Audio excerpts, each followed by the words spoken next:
सखी राते मुआला से बजनी पलंग के पाटी धोके चार बेरे हफनी सखी रे सुनिए सखी राते मुआला से बजनी पलंग के पाटी धोके चार बेरे हफनी ऐसे पहले जैसे फौरज ने धइले बा ऐसे पहले जैसे फौरज ने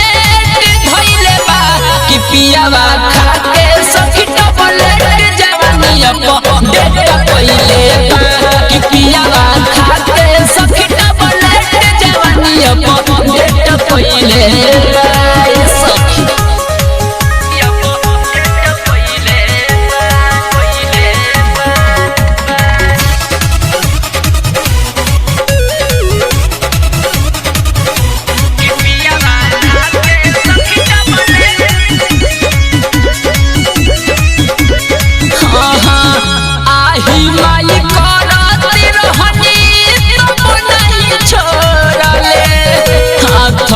के चूड़ी सखी से जिया पकोड़ले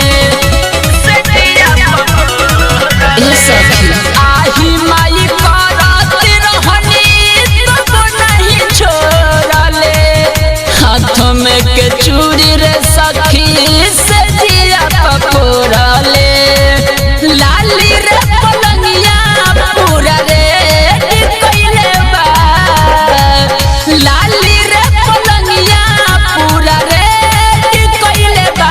कि पियावा खाके सखी टबलेट जवानी अपडेट कइले बा कि पियावा खाके सखी टबलेट जवानी अपडेट कइले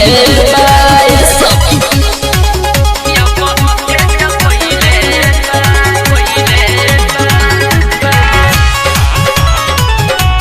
त्रिगुण स्टूडियो राजपुर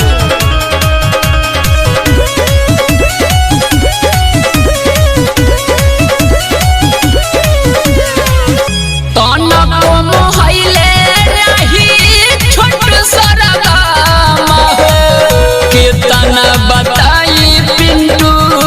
तोहरा से हम हो को मोहले नहीं छोटू सरगम हो कितना बताइए पिंटू तोहरा से हम हो पानी पानी सोनू पूरा खेत कइले बा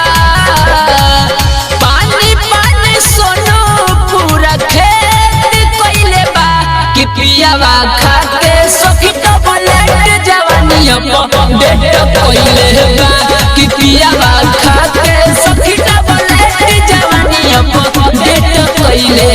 बा सुनिए सखी राते मुआला से बजनी पलंग के पाटी धोके चार बेरे हफनी सखी रे सुनिए सखी राते मुआला से बजनी पलंग के पाटी धोके चार बेर हफनी ऐसे पहले जैसे फौरज ने धइले बा